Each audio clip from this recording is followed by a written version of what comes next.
एक सर आप ही आइए हम जाएंगे। नहीं ये पहले है सर आप आइए। हाँ सब साइड में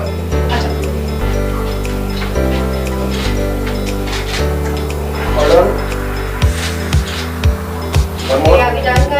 नहीं एक मिनट पड़ा आप उधर आ जाओ ना इधर। हाँ साइड चेंज कर लो नहीं थोड़ा कम करो सर। अक्षय सर मैडम एक दोनों एक साइड ये बात है दोनों साइड यस आप दोनों दोनों हाँ अच्छा ओके थोड़ा करो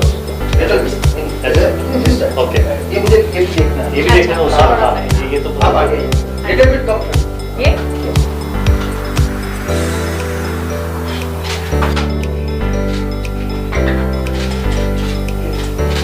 अभी सोलो आइए अभी सेंटर में पीछे दिख रहा है और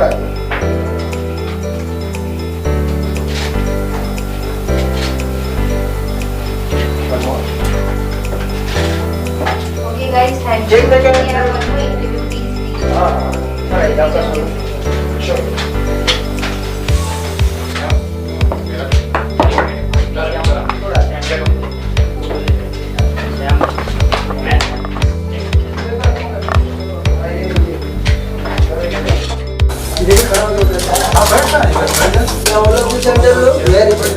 बस थैंक यू भाई सर इधर आगे मत लगाओ So good to see you guys.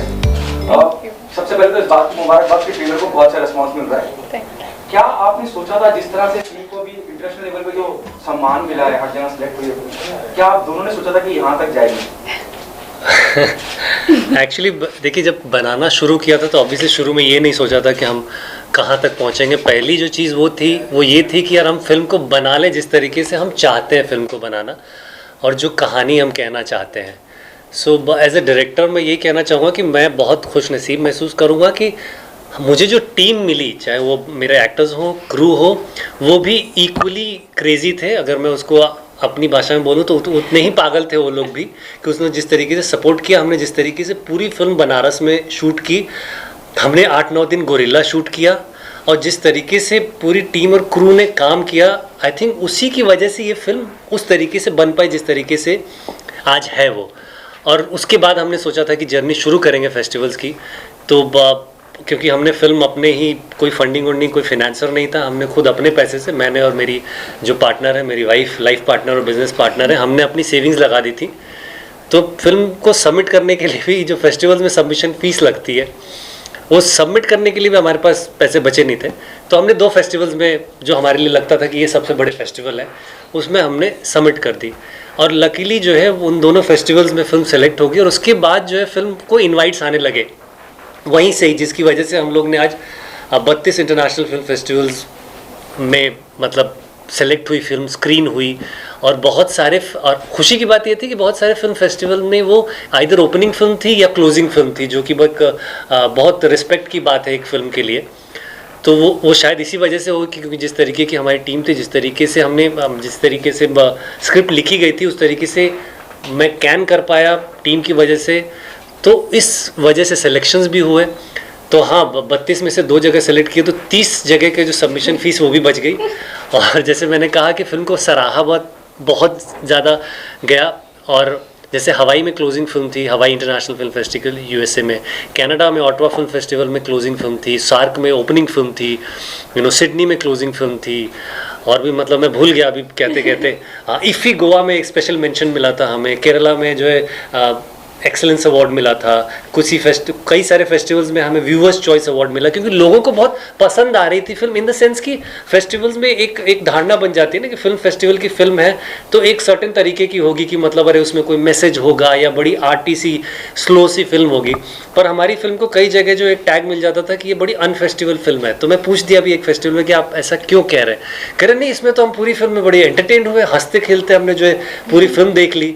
तो इस वजह से हमें व्यूअर्स चॉइस अवार्ड मिले। मतलब मैं सही बताऊं तो जब मामी इंटरनेशनल फिल्म फेस्टिवल में फिल्म की स्क्रीनिंग थी, सो यहाँ पे 5 जगहों पे थी, तो एक जगह जब स्क्रीनिंग पे थे तो सुलग्ना ही जब आई तो इन्होंने देखा कि एंट्रेंस पे हमारी टिकट्स जो है 80% फुल हो चुकी थी, 20% रखी जाती थी कि वॉक इन न होगा। तो ये जब आई तो इन्होंने देखा कि ऐसे क्यों थी दरवाजे के पास, तो इन्होंने आके पूछा सर ये हमारी फिल्म के लिए है? मैंने कहा हाँ। करी हर साल मैं लाइन में लगते देखती थी, आज मतलब इतने सारे लोग हमारी फिल्म। तो वहीं से हमारा एक हम काफ़ी इनकरेज हुए, और फिर मैं कहूँ तो एक डायरेक्टर को या एक एक्ट्रेस को या जो भी फिल्म से एसोसिएटेड थे उनके लिए सबसे बड़ी बात होती है कि हाउसफुल का बोर्ड दिखना। तो हमें मैक्सिमम फिल्म फेस्टिवल्स में उसकी आदत हो गई थी कि हाउसफुल होता था, क्योंकि लोगों को मज़ा आता था फिल्म। आपसे पूछना चाहूँगा मैम थोड़ा सा, क्योंकि ट्रेलर तो बहुत लोगों ने देखा लेकिन फिर भी जिन लोगों ने नहीं देखा उनके लिए मैं चाहूँगा थोड़ा सा डिटेल में बताएं वो the film is all about. The film, as you can see from the trailer, is about the prejudice with fair skin and dark skin. कि कैसे लोग स्किन के हिसाब से ब्यूटी को मेजर करते हैं। और मैंने हमेशा कहा है कि मैंने इनफैक्ट कभी भी कोई फेयरनेस क्रीम के कभी ऑडिशन भी नहीं दिए, बिकॉज मैंने ऑलवेज यही बिलीव किया कि स्किन कलर से ब्यूटी डिफाइन नहीं होती है। तो ये एक ऐसी चीज़ है जो अनफॉर्चुनेटली बहुत ज़्यादा प्रेवलेंट है हमारी, not just Indian society, world over लोग स्किन कलर को इतना ज़्यादा महत्व देते हैं और उसी से डिफाइन होता है कि कोई सुंदर है कि नहीं सुंदर है, जो कि बहुत ही मतलब it's a very, we need to stop thinking like that, because beauty is from within. And मैं ऐसे ब्यूटी पैजेंट वाला आंसर नहीं बोल रही हूँ, actually a person is as beautiful as they are as a human being, मुझे ऐसा लगता है और मैं एक्चुअली बिलीव करती हूँ। और इस फिल्म के थ्रू हम यही चाहते हैं कि हमारे जैसे और भी लोग हों जो इस चीज़ को बिलीव करें और किसी के स्किन कलर की वजह से उन्हें जज ना करें। या ये बहुत कॉमन है, हर कोई कहता है अरे उसका रंग दबा हुआ है, ये जो वर्ड है ना, ये हम चाहते हैं कि थोड़ा सा मतलब इट्स एन एंटरटेनिंग फिल्म, तो हम चाहते हैं इसके थ्रू, एंटरटेनमेंट के थ्रू थोड़ा सा मैसेज लोगों के पास जाए और लोग समझे कि fairness is not everything and being fair doesn't mean you are beautiful. आपसे एक सवाल है कि आप ये जो आपने कहानी आपने खुद लिखी है, लेकिन क्या सोचे थे मतलब ब्यूटी में बनाना चाहिए, आपके साथ कोई इस तरह का आपका फैमिली में कुछ हस्ता हुआ? हाँ, सो जैसे क्या होता है कि जब हम अपनी पहली जो भी फिल्म हम या जो भी कहानियाँ हम लिखते हैं तो कहीं ना कहीं हमारी आम जिंदगी अपनी ज़िंदगी से, निजी ज़िंदगी से निकल के आती है। तो ये भी वैसे ही निकल के आई। मैं जॉइंट फैमिली में पला बड़ा हूँ, तो हमारे यहाँ भी बहुत अलग अलग कलर और शेड्स के लोग हैं, मेरे भाई बहन हो, कज़न्स हो। तो मैंने अपनी ही फैमिली में चीज़ें देखी थी कि मेरी कज़न्स हैं जिसमें एक बहुत फेयर है, एक उतनी फेयर नहीं है, जिसको कहा जाता है कि रंग दबा हुआ है। मेरे से छोटी हैं दोनों, लेकिन वो बचपन से वो थोड़ा बहुत, चाहे वो रिलेटिव्स हों या कोई लोग भी घर आता, तो कहीं ना कहीं वो देखता था कि भाई जो ज़्यादा फेयर है मेरे लिए तो दोनों ही उतनी अजीज़ हैं, उतनी प्यारी हैं मेरे लिए। लेकिन दूसरों का जो नज़रिया होता है तो वही होता है कि जो ज़्यादा फेयर है उसकी तरफ ज़्यादा प्रेफरेंस देना, ज़्यादा लाड करना, और जो नहीं है उतनी उसको कुछ भी बोल देना। मतलब हम रियलाइज़ भी नहीं करते अपनी ज़िंदगी में, हम कुछ भी बोला रहे कालू है, ऐसी बातें हम बोल देते हैं, बट उस पर्सन को क्या फील होता है वी डोंट इवन थिंक, क्योंकि हमारी कंडीशनिंग जो है ना ऐसी हो चुकी है। तो वो कहीं ना कहीं ऑब्वियसली जब हम बड़े हो रहे होते हैं, बचपन में ये चीज़ें उस तरीके से मतलब इफेक्ट करती है, बट मुझे नहीं रियलाइज़ होता कि ये बात ये रह जाएगी मेरे साथ। तो जब कहानी, एक फिल्म, जब अपनी पहली फिल्म बनानी थी कि मुझे बनानी है, एक कहानी कहनी है, तो कहीं ना कहीं ये चीज़ मेरे सबकॉन्शियस माइंड में थी, वो आई कि यार हाँ ये एक ऐसा इशू, इसको एड्रेस किया जा सकता है। अब क्योंकि एक इशू थी, एक ऐसी थीम पे फिल्म बना रहे थे हम लोग, तो पर मेरे लिए एज अ फिल्म मेकर ये चीज़ होती है कि सिनेमा जो है एक एंटरटेनमेंट का माध्यम है। कहानी कोई भी कहना चाहते हो हम, वो एक बहुत ज़्यादा एंटरटेनमेंट के साथ ही कहना चाहिए, क्योंकि थिएटर में लोग जो है या कहीं भी लोग एंटरटेनमेंट के लिए आते हैं। तो फिर मैंने जब स्क्रिप्ट लिखी तो उस मुद्दे को जहन में रखते हुए उस कहानी को मैंने कहा, लेकिन उसको पिरोया, जो उसका नैरेटिव था बहुत ज़्यादा ह्यूमर, बहुत ज़्यादा थ्रिल के साथ मैंने प्रेजेंट किया, जिसकी वजह से जो है आज इतने फिल्म फेस्टिवल्स में जो हमें सराहना मिली, वो इस वजह से मिली कि वो एक, जैसे कई जगह बोला गया फिल्म फेस्टिवल में कि यार इस मुद्दे को इस तरीके से कहा जा सकता है, ये हमने सोचा नहीं था, जिसकी वजह से फिल्म को सिलेक्शन में आसानी होगी मेरे ख्याल से। और जब ट्रेलर अभी लॉन्च किया हमने 2 दिन पहले, तो जिस तरीके से ट्वीट्स पे, जैसे ट्विटर पे ट्रेंडिंग था वो, या जिस तरीके से उसके लाइक्स और व्यूज़ बढ़ने शुरू हुए, तो वो कनेक्ट किया, जो ट्रेलर ने बहुत कनेक्ट किया। और क्योंकि उसमें ह्यूमर के साथ कही गई है तो उसका इम्पैक्ट मेरे ख्याल से अच्छा पड़ा है, शायद मैं ऐसे ही सोच रहा हूँ, तभी लोग इतना लाइक दे रहे हो, इतना प्यार दे रहे हैं ट्रेलर को। तो यस, एज अ मेकर तो हम लोग खुश हैं कि जिस तरीके से रिस्पांस मिला है। जी जी, किसी फेयर हीरोइन को लेके उसे काला दिखाना, उस पे आपका क्या? देखिए मैं सही बताऊं तो मेरी दोनों जो हीरोइंस हैं, सुलग्ना यहाँ बैठी हुई है, खुशबू अनफॉर्चुनेटली यहाँ है नहीं, इंडिया में है नहीं, वो रहती तो आप लोग देखते। वो भी खुद बहुत खूबसूरत है।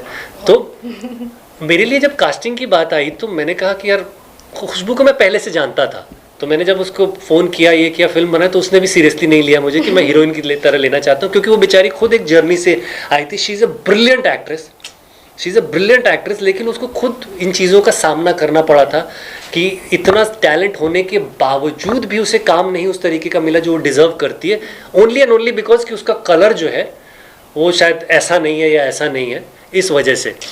तो मेरे लिए बहुत ही ज़्यादा, जैसे कई लोगों ने कुछ ऐसे एक्ट्रेसेस का नाम लेके इनको ले लेते हैं, इनको थोड़ा सा हम लोग शेड दे के थोड़ा डार्क कर देंगे, ये वर्क कर जाएगा, बट मैं बहुत एडमेंट था कि नहीं, मैं कहानी जब कह रहा हूँ कि ये एक सो कॉल सांवली या गोरी लड़की की, तो मैं कास्टिंग भी वैसे ही करूँगा। मैं किसी गोरी एक्टर को या एक्ट्रेस को जो है मैं उसका शेड नहीं चेंज करूँगा। अब भाई अब क्योंकि फिर वरना मैं जिस मुद्दे को कह रहा हूँ मैं उसी के प्रति फिर मेरी जो है मैं कहूँ तो मैं सच्चाई से नहीं कहूँगा। अगर मैं किसी गोरी एक्ट्रेस को कास्ट करके उसको, अब जैसे आपने एग्जांपल दिया एक फिल्म में कि भूमि की पेडनेकर जी जो कि बहुत कमाल की एक्ट्रेस है, कि उनको कास्ट किया गया और उनको जो है सो खैर वो उन फिल्म मेकर की उनकी अपनी सोच थी, उन्होंने क्यों किया। पर मेरे से पूछेंगे तो मेरे लिए भाई क्योंकि मैं इस मुद्दे को एड्रेस कर रहा हूँ तो वैसी ही एक्ट्रेस मुझे चाहिए और जो कि कमाल की एक्ट्रेस है। तो क्या आप मानते हैं, जैसे अभी अक्षय ने कहा कि जिस एक्ट्रेस का उन्होंने जिक्र किया कि इंडस्ट्री में काम उतना नहीं मिला और she is a brilliant actor, this is what he said this right now, क्या आप मानती हैं कि इंडस्ट्री में रंगभेद है? देखिए अभी थोड़ा बेटर हुआ है फ्रैंकली, मतलब है वो तो इंडस्ट्री नहीं, पूरी इंडिया भी नहीं, ऑल ओवर द वर्ल्ड है। White people want to be brown, brown people want to be white, तो it's all over the world. जैसे सर अभी बता भी रहे थे, कहीं फिल्म फेस्टिवल में गई थी तो कोरियन लोगों को जैसे पिंक फेयरनेस चाहिए बता रहे थे, तो हर किसी को एक कलर से ऑब्सेशन है, स्किन कलर से। तो हम इस फिल्म के थ्रू यही करना चाहते हैं कि just be beautiful the way you are. लोगों की आप उनका टैलेंट देखिए, उनका हार्ड वर्क देखिए, उनकी पर्सनैलिटी देखिए, that is the most important thing, and skin colour is nothing, is just. मैं एक्चुअली इस पे ऐड करना चाहूँगा, सॉरी आपको कट किया मैंने, मैं ऐड करना चाहूँगा, जब हम कनाडा में थे तो हमारी फिल्म क्लोजिंग फिल्म थी वहाँ पे, और वहाँ पे एक शख्स थे जो कि नेक से नीचे पूरा पैरालाइज थे। वो फिल्म देखने आए, मैं एक्चुअली उनको जब मैंने देखा और जब पता चला कि मेरी फिल्म देखने आए हैं और बीइंग अ कैनेडियन, तो मेरे रोंगटे खड़े हो गए। हमारी उंगली में चोट लग जाता तो हम बहाना मार देते कि हम ये नहीं कर सकते। एक पर्सन जो इतना पैरालाइज्ड है, इतनी ज़्यादा उसके रिस्ट्रिक्शन है, वो फिल्म देखने आए, और क्योंकि क्लोजिंग फिल्म थी तो थोड़ा लंबा चल गया because of Q&A session, media, press, ये सब से। बाद में जब मैं मिला उनसे पर्सनली जाके कि थैंक यू सो मच कि आपने एफर्ट लगा के, इतना एफर्ट लगा के आपने फिल्म देखी, उन्होंने कहा कि I thought the film will be good but it was beyond my expectations, but your that actress which is dark, she is also equally beautiful, how come you guys think this way. मैंने कहा that is what, she is beautiful. तो वो है, तो जितनी खूबसूरत ये है उतनी खूबसूरत वो है। सो एक सवाल और पूछना चाहूँगा आपसे, क्योंकि इतने सारे फिल्म फेस्टिवल में चली गई और एक बहुत इंपॉर्टेंट मैसेज दिए, जी जी, ये आप माने या ना माने, हो सकता है आप ये कहें कि एंटरटेनमेंट के माध्यम से दे रही है VIP, that's the reason we can see the back on the standing कि इतने सारे जगह सम्मानित करा गया, तुमको सेलेक्ट भी हुई। क्या आपको लगता है कि सीएम शिंदे साहब या केजरीवाल बड़ा सपोर्ट करते हैं इस तरह के सिनेमा को, जहाँ एक पैगाम सोसाइटी का फिल्म को टैक्स फ्री के लिए अप्लाई करा जाए, बात करी जाए? सर आपने एक अच्छा आइडिया दे दिया है कि मतलब ऑब्वियसली हमने कभी इस नज़रिए से देख, क्योंकि हम लोग भाई हम एक स्मॉल बजट या उस तरीके की फिल्म बनाई है हमने, तो हमने अपना सब कुछ झोंक दिया है, तो शायद इस नज़रिए से हमने देखा नहीं। पर आप सही कह रहे हैं कि अगर फिल्म टैक्स फ्री हो जाती है तो मैक्सिमम लोगों तक पहुँचेगी। यही कारण था। जैसे जब मामी में फिल्म दिखाई गई थी तो यह बहुत सारे फेस्टिवल्स में मुझसे पूछा जाता है कि यार ये फिल्म बहुत इंपॉर्टेंट है और क्योंकि इसमें एंटरटेनमेंट भी बहुत है तो ये तो थिएटर तक आनी चाहिए, पर क्या आप इसको थिएटर तक ले जाएंगे, रिलीज़ कर पाएंगे? तो मेरे मुंह से एक बात निकल गई थी जो आज सच हो रही है। हाँ, तो मैंने कहा था मैं एड़ी चोटी का जोर लगा दूंगा लेकिन थिएटर तक लेके आऊँगा। तो यही चीज़ अगर इसको सपोर्ट मिल जाता है हमें स्टेट से, जैसे आपने अरविंद केजरीवाल साहब का नाम लिया या आपने सीएम शिंदे साहब का नाम लिया, कि अगर इस फिल्म को टैक्स फ्री कर दिया जाता है तो मैक्सिमम लोगों तक पहुंचेगी। और शायद अगर हम कुछ चंद लोगों की भी सोच, जो उनका माइंडसेट है, अगर हम बदलने में सक्षम रहे तो हम अपने आप को बहुत भाग्यशाली मानेंगे, सक्सेसफुल मानेंगे कि हमने फिल्म बना के मतलब आज एक अच्छा काम किया हमने, कि एंटरटेनमेंट भी किया और एक इशू को एड्रेस भी किया। सर एक सवाल है, जैसे आपने ये जो पिंकी ब्यूटी पार्लर ये टाइटल अपने कैसे लिया? क्योंकि आपको पता होगा, आपने अगर रिसर्च किया होगा, बिहार का एक लड़की है जी जो फार्मर का लड़की है, जी, जो आज बिहार में सबसे बड़ा ब्यूटी पार्लर चलाता है, फ्रांचाइजी है जी। उनका नाम पिंकी ब्यूटी पार्लर। अच्छा, और उनके ऊपर नेटफ्लिक्स उनके ऊपर कहानी मतलब डॉक्यूमेंट्री बना। रिसर्च चालू है। अच्छा। तो मुझे लगता है कि वहां से तो छुड़ाया नहीं आपने। देखिए, कहानी जब मैंने कंप्लीट की, आई डोंट नो ये कब से उन्होंने किया है। जब कहानी हमने पहली बार जब कंप्लीट की थी तो ये कई साल हो गए, पेंडेमिक के पहले की बात है। नहीं, एक्चुअली आप देखेंगे पिंकी ब्यूटी पार्लर एक यारी रोड में भी है। पिंकी ब्यूटी पार्लर हमारे उनका फ्रेंचाइजी है बिहार वाले। अब वो मुझे नहीं पता। तो क्या होता है कि जब आप छोटे शहरों में जाएंगे ना, जब मैंने रियलाइज़ किया, जब मैं रिसर्च करने लगा, तो मैं बनारस के पास एक छोटा शहर है गाजीपुर, मैं वहाँ से बिलोंग करता हूँ। तो बनारस और गाजीपुर में मैंने बहुत रिसर्च किया, तब मुझे रियलाइज़ हुआ कि यार हर गली में 2-2 4-4 ये ब्यूटी पार्लर्स हैं और उनके नाम ऐसे ही हैं, पिंकी, बबली ब्यूटी पार्लर ये। तो जब मैं स्क्रिप्ट लिख रहा था तो मैं अपनी एक कैरेक्टर का नाम पिंकी रखना चाहता था कि जब वो पैदा हुई होगी तो बिकॉज लाइक इनका कैरेक्टर पिंकी है और ये बहुत फेयर है, जैसे आपने देखा, तो इनका रंग बहुत ज़्यादा दबा नहीं है, बहुत ज़्यादा फेयर है। तो हमने ये इस तरीके से रखा कि भाई उनकी मदर ने या फादर ने ये नाम रखा होगा पिंकी। जो दूसरी कैरेक्टर है जो उतनी फेयर नहीं है, गोरी नहीं है, तो उसका हमने नाम रखा बुलबुल, जो चिड़िया होती है, बुलबुल चिड़िया जो डाक होती है। तो उस चीज़ को दिमाग में रखते हुए हमने ये रखा था। और आप कहानी देखेंगे तो आप समझेंगे कि इसका पिंकी ब्यूटी पार्लर नाम क्यों है, क्योंकि वो बड़ी बहन जो है पार्लर चलाती है, लेकिन वो अपनी छोटी बहन से इतना प्यार करती, इतनी मोहब्बत और स्नेह है कि उसने अपनी छोटी बहन के नाम पे वो पार्लर रखा है। तो जो आप कह रहे हैं तो मुझे नहीं पता था। खैर अच्छी बात है कि ऐसे और भी लोग हैं, तो इसलिए आप दोनों से भी जानना चाहूंगा, क्या मैसेज देना चाहते हैं ऑडियंस से, why they come and be a part of it, and what do you think Akshay is the USP of the film? Though everyone it is very much clear कि यूएसपी क्या है, लेकिन फिर मैं अगर इसकी यूएसपी मैं कहूँ ना, जो हमें, क्योंकि लकीली हमें क्या होगा कि हमें ऑडियंस रिएक्शन ऑलरेडी मिल चुका है, जो फेस्टिवल ऑडियंस थी उससे मिल चुका है। तो आज मैं कॉन्फिडेंटली कह सकता हूँ कि क्या उन्होंने ग्रास्प किया।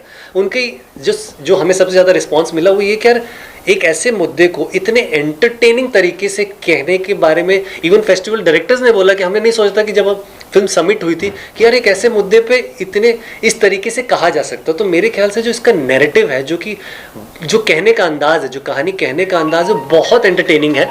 और मैं कहूँ तो उसमें काफ़ी मल्टी जॉनर फिल्म हो जाती है कि ह्यूमर तो है ही, उसमें ब्लैक ह्यूमर है, उसमें हू डन इट थ्रिलर भी है कि उसमें भाई एक मर्डर मिस्ट्री टाइप कहानी शुरू होती है।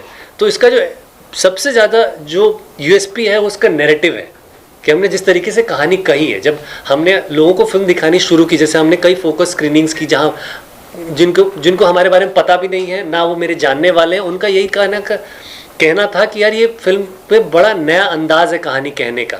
तो मेरे ख्याल से उनका जो कहना है कि नया अंदाज, तो शायद वही यूएसपी है कि नए तरीके से कहानी कही गई है। आप दोनों क्या मैसेज देना चाहेंगे ऑडियंस से, why they come and be a part of the film? Gate entertain, you'll have fun. Entertainment with a message.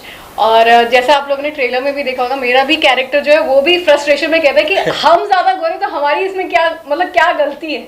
सो ये भी एक पॉइंट है, जैसे इन लाइफ ऑल्सो अगर कोई मुझे बोल दे, कॉम्प्लीमेंट दे कि oh you look so beautiful, I had nothing to do with it, you know, मैंने कुछ कराया तो नहीं है, सर्जरी वर्जरी वो मेहनत वाला काम है, ठीक है, तो उसके लिए कॉम्प्लीमेंट हाँ मैंने करवाया है तो ठीक है, but you just born like this, right? I have nothing to do with it, I would rather want people to appreciate my work, you know. So इसमें सर ने इतना अच्छा कैप्चर किया कि it's not just the frustration of that, हर character का इन्होंने एक पॉइंट ऑफ व्यू दिखाया है। तो I think everybody will relate to it कि, और ये एक ऐसा टॉपिक है जो आई डोंट थिंक इंडिया में या कहीं पे भी कोई भी है ऐसी फैमिली जिसने ये कभी फेस नहीं किया है कि फेयर और डार्क ये डिफरेंस कभी देखा नहीं है। तो हम चाहते हैं hopefully with this film we bring about a change, और लोगों की ब्यूटी उनके स्किन कलर से मेजर ना करें, और वही हमारा मेन एम है। और of course to get entertain, it's a very dark comedy and main मुझे लगता है किसी भी फिल्म में ना कि आपको बोर नहीं करनी चाहिए कोई भी फिल्म, कि आपको बीच में आप प्रेडिक्ट नहीं कर पाओ कि नेक्स्ट क्या होने वाला है, जो कि हमारी फिल्म में है। वो सबसे इम्पोर्टेंट है कि अरे अभी तो पता है आगे क्या होना है, फिर मजा नहीं आता फिल्म में। इस फिल्म में वही ब्यूटी है दैट इट्स मतलब पूरी फिल्म में आप एंगेज रहेंगे थ्रू आउट द फिल्म, आप एंटरटेन रहेंगे, एंड प्लस आपको एक मैसेज भी मिलता है which is a beautiful message. And जिस तरह से सर ने पैकेज किया है विदाउट without too much ज्ञान is the Yeah. beauty of the film. और इसका हाँ एक और चीज़ ऐड करूँगा कि जैसे इसका म्यूज़िक भी एक यूएसपी है हमारा, जो अब जो टैल्कम पाउडर सॉन्ग जो कि रिलीज़ हो चुका है, जो काफ़ी सराहा जा रहा है, काफ़ी पसंद कर रहे हैं लोग। अब तो रील्स और क्या क्या चीज़ें बन के आने लगी हैं हमारे पास टैल्कम पाउडर सॉन्ग करके। तो वो भी एक है कि आपको जिसको गाना पसंद है तो उसमें गाने भी बहुत अच्छे हैं, ह्यूमर तो है ही हमारा। जिसको थ्रिलर पसंद है तो इसमें हु डन इट थ्रिलर भी है कि किसने ये चीज़ की है। लाइक जैसे सुलग्ना कह रही है कि बहुत अनप्रिडिक्टेबल है वो। Correct. तो आई थिंक इतनी सारी चीज़ें मिलेंगी। Thank you so much guys. Thank you. Thank you. Thank you. Photo मारो।